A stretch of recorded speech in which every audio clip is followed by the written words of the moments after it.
Ki sa yon bon zami ye? Se yon moun ki ede ou wè bel kalite ou genyen. Yon moun ki toujou la ave ou, mèm nan mouman difisil.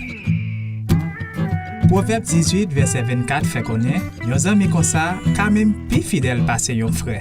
C'est ça qui yon bon zami. Li pas facile pour jwenn yon zami kon sa. Et si wap trakase tèt ou pour faire tout moun plaisir, ça capable faire choisir mauvais zami.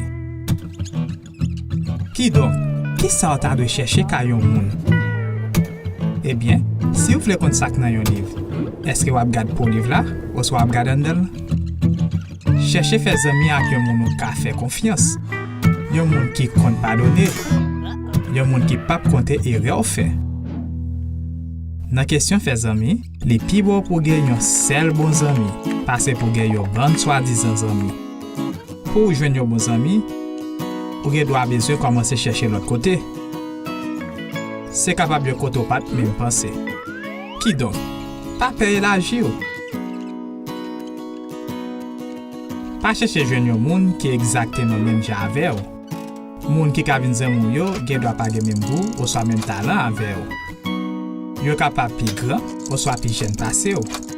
Yo gen doit pas lever même jan avec ou soit yo pas sorti dans même culture avec ou. Donc pas concentrer sur yon groupe moun seulement. Mais pas oublier, bon zami yo doit gen bon principe.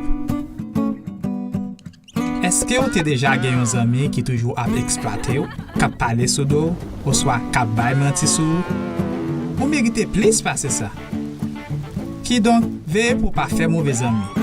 De se profiter, c'est seulement ça yo ka jwenn nan men qui intéressé yo. Yo toujours à faroucher ou à cause façon parler, façon habiller, ou soit même à cause croyance ou. Bon ami yo pas comme ça. Y a pas accepté ou jan ou ye ya. Qui donc fait amis avec moun qui intelligent. C'est pas amis qui connaît pile bagay, mais c'est amis qui sage, c'est amis qui croient dans yon bagay et qui montre ça dans façon yo agir. Proverbe 27 verset 17 fait connaît même Jean fait fini fait comme ça tout, bon amis yo ka apprendre nan men yon lot, yo ka même aider ou vinn yo pi bon moun. Donc, qui jon ka vinn gen yon ami comme ça? Ou pas qu'à toujours attendre pour c'est l'autre monde qui vient côté ou besoin prendre initiative. Faire premier pas et puis commencer conversation.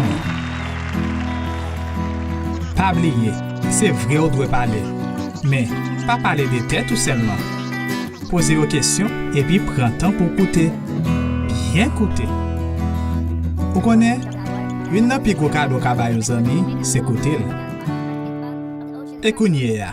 Eh bien, kounye a c'est moment pour commencer à agir. Oui, c'est ça, agir. Vous devez faire effort pour faire amitié ça grandir. Donc, ou même tout doit yon zami qui fidèle, qui pa kebe moun sou kè.